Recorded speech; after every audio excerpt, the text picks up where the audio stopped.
Now a first carry for Melvin Gordon. And he'll fight forward to about the 27-yard line. A gain of 3, second down. Time to get a glance at the offensive starters, and one of those isn't J.J. Watt, but it's Derek Watt that we talk about. Nothing wrong with being little bro here. A starting fullback at the University of Wisconsin.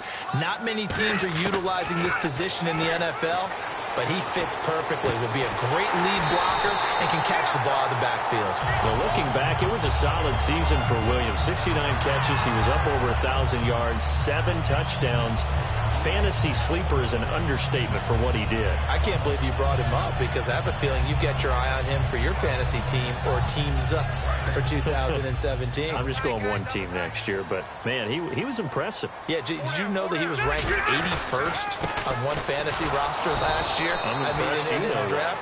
That's pretty impressive. He far exceeded that number and expect him to continue to play to that level. Well, the person carrying the ball is always the easy target when things aren't going so well, but I think it's a combination with the Chargers. They've got to get the offensive line going in order to improve those numbers from last year. They weren't very good running it, partner. No, they were bottom of the AFC, second to last in the entire NFL. Keenan Allen, the intended target, and that'll make it third down. And let's take a look at the defensive starters for Kansas City. When Derek Johnson entered the league as a first-round draft pick, he was known as an outside linebacker with a lot of speed. He's evolved into one of the best inside linebackers in the NFL.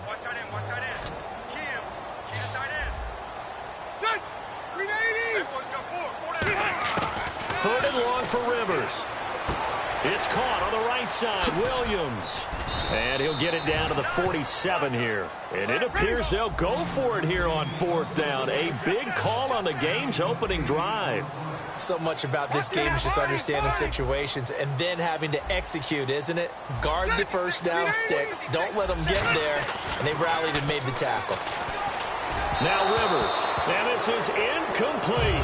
Mike McCoy rolls the dice, but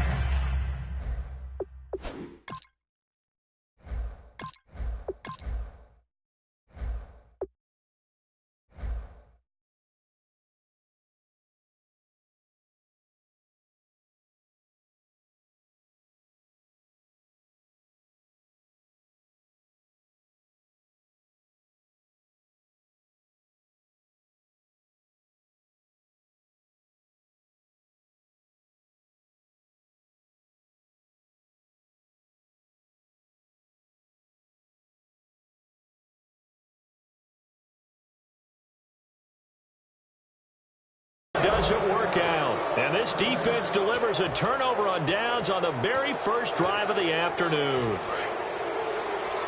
And some changes here as the D-line separates some. On the ground, it's the first carry here for Jamal Charles. And able to push his way forward here for a good little gain. It's a 6-yard pickup, and it gets him to second and 4. First play of the drive, let's give credit all around. Excellent blocking, but the guy carrying the ball, he was the finisher. A really nice run. No gain on the play that time, and they'll look to convert on what will be a 3rd and 4. And a look at this offensive unit now, and you see who we have highlighted, partner. Jamal Charles, one of the most exciting, productive running backs in the NFL. From the gun on 3rd down, Smith out to the flat. That's complete to his running back.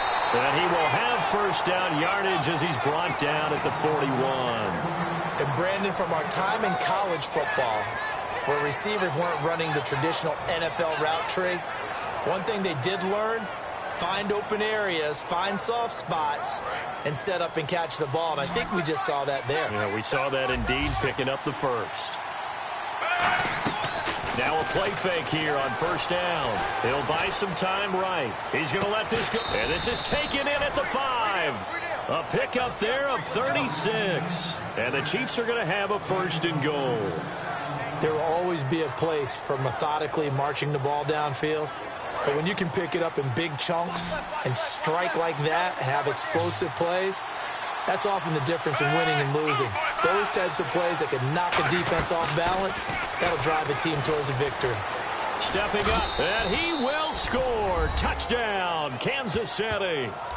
Alex Smith keeping it himself from 5 yards out. And the Chiefs are going to take a first-quarter lead. And maybe the defense caught a little by surprise there that he took off and got in? Yeah, I would think so, because if you're analyzing it from that side of the ball, you're thinking running back, fullback. Takes you a while before you get to the quarterback. And no return on this one as the fair catch is signaled for and taken. And now San Diego getting set to go. And last time this unit was out here, costly turnover, and then that turned into 6 points. They've got to make amends. And how many times have we sat in meetings with coaches and they use the term complementary football? Offense. Gordon loses the football. It's loose. And it's picked up by the Chiefs. And he has brought this one back. A fumble recovery for a Chiefs touchdown. Even the great ones, some of the best, they're not immune to the fumble, and here it really hurts them.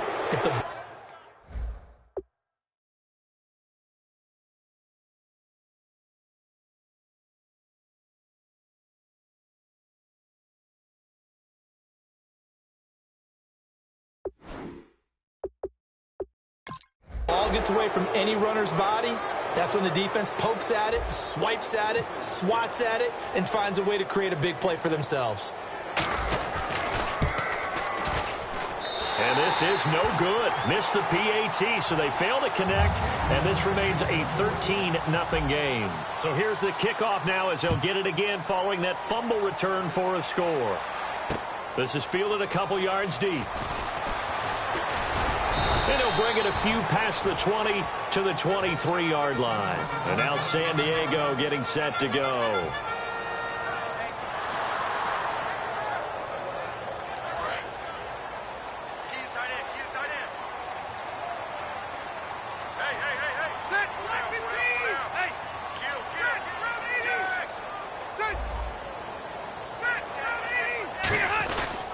They'll start on the ground. This is Gordon on first down. Officially no gain on the play, and it's second down. No gain on that run, and while this team is down, they're not out of it by any stretch of the imagination.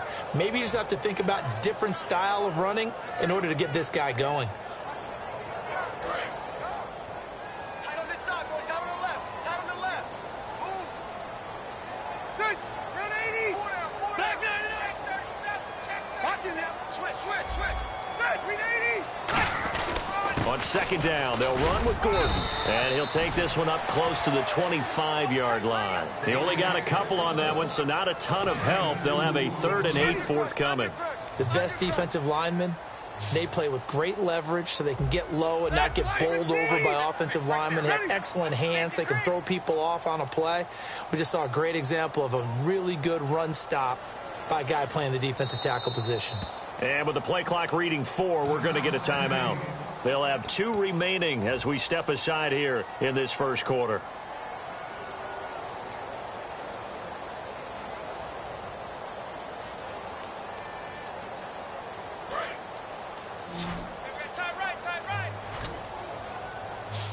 They'll come out in the pistol. Rivers off the play fake to Woodhead. And he'll be hit from behind and taken down. Jay Howard in there to get him for a loss of 9, and that'll lead to 4th down. Back now to begin the second quarter with Charles Davis, Brandon Gaudin. It's the Chargers here with a football, but likely not for long as they're in punt formation to kick it away. On 4th down, it's Drew Kaiser on to kick it away for San Diego. Tyreek Hill back deep for Kansas City. And he gets it away, a directional kick going toward the sideline. And the punt goes out of bounds. Where will they put it? They'll put it just inside the 45-yard line. And out come the Chiefs now. And they were able to punch it in the end zone last time. They'll be looking to do that again here for the defense. Obviously, they'll be looking to stop them from punching it back in the end zone. It always is punch-counter-punch, isn't it? And which team has the advantage? Well, let's just go back. Last time on offense, they rolled downfield, got into a good rhythm.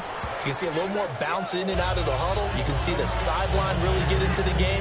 So defensively, you're thinking to yourself, how do we take that away from them? How do we get the advantage back? Let's see what they come up with. I think pressure is always the first way to go.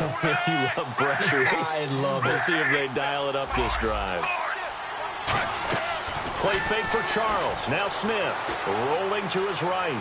Now he's going to throw deep right side. It's caught inside the 25.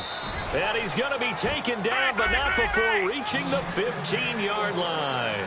A great job pulling that one in from a guy, as we know, who can really blaze. He's got a lot of speed.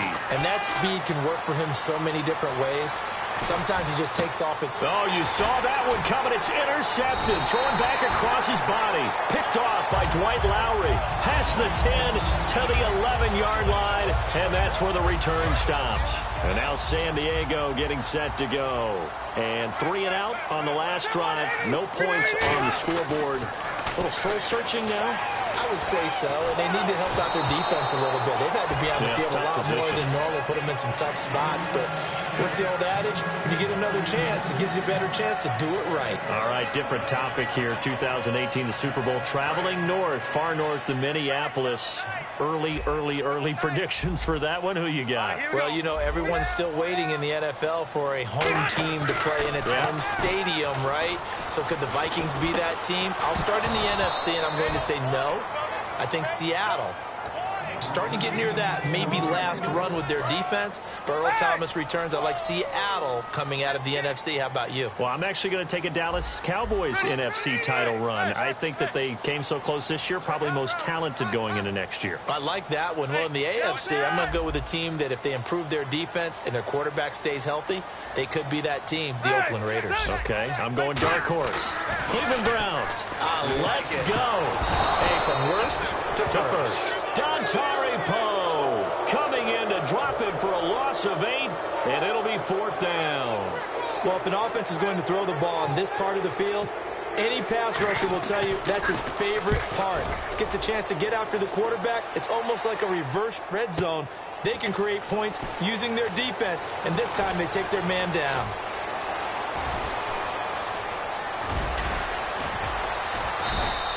Great blocking, nearly sprung in there. 28-yard return. And the Chiefs will have excellent field position here as they take over. The Chiefs offense now making their way back onto the field. And the interception thrown in the red zone last time. We'll see if they can rebound. I just have to think the last thing he said as they went back out there was, don't do that again. What do you think? What do you think? Yeah, I think that. I think that not only did he say that, but he also told him, let's put it in the end zone that it's supposed to be in, all right? The end zone we're trying to score. I know we're being a little bit facetious here, but the bottom line is take care of the football, and everything else should flow. And that is caught by Maclin for the Kansas City touchdown. Jeremy Maclin there to make the grab. And the Chiefs add on to their lead. He was able to move around and found some vision to throw the football. And how about how he ended it? Boy, he had some zip on that throw. Yeah, it doesn't hurt to have an arm like that. Results in the touchdown here. Great play offensively. They'll let Charles try and get him in.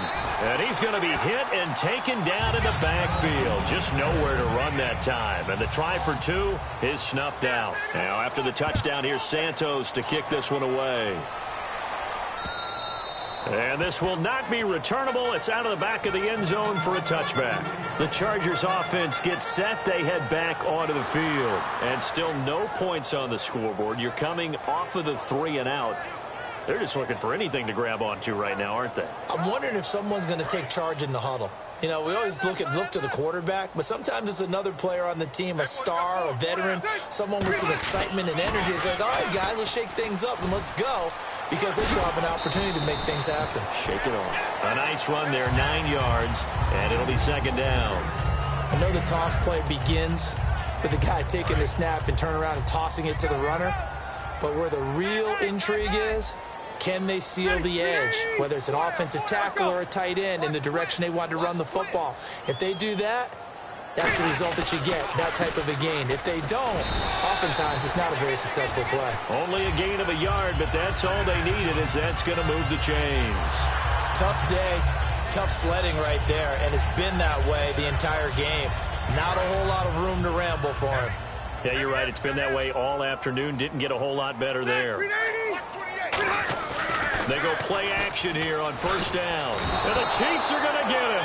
Derek Johnson in there to drop him. And it'll be a loss of about 8.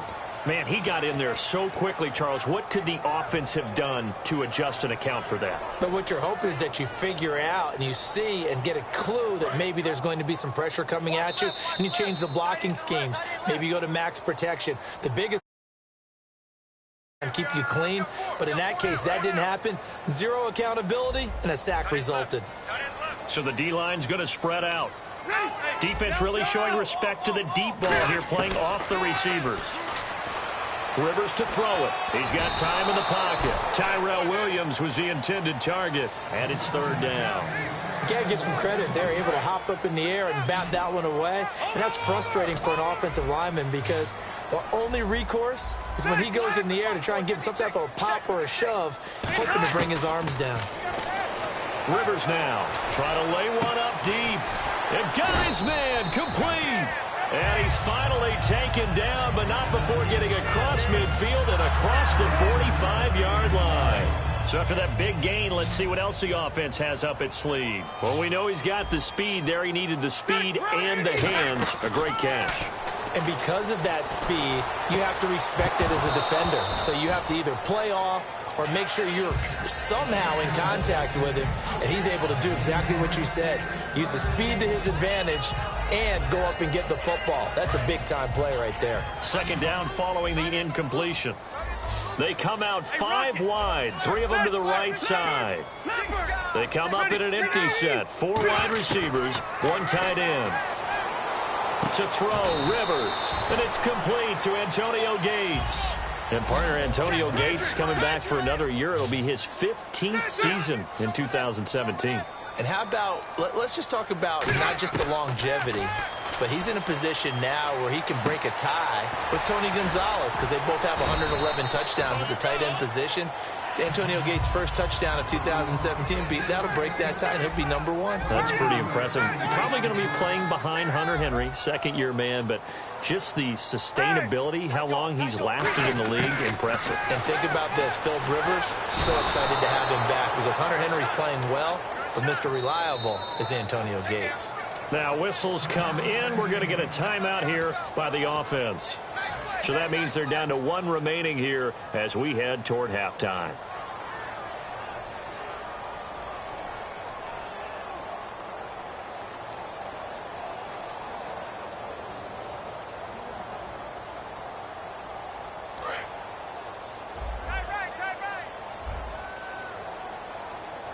The defensive line disperses a little bit here, maybe expecting a pass. Play fake to Gordon. Now Rivers backing up. Looking for his tight end Gates, and it's intercepted. Picked off by the safety here, Ron Parker. And a big turnover there as his guys will get the football back.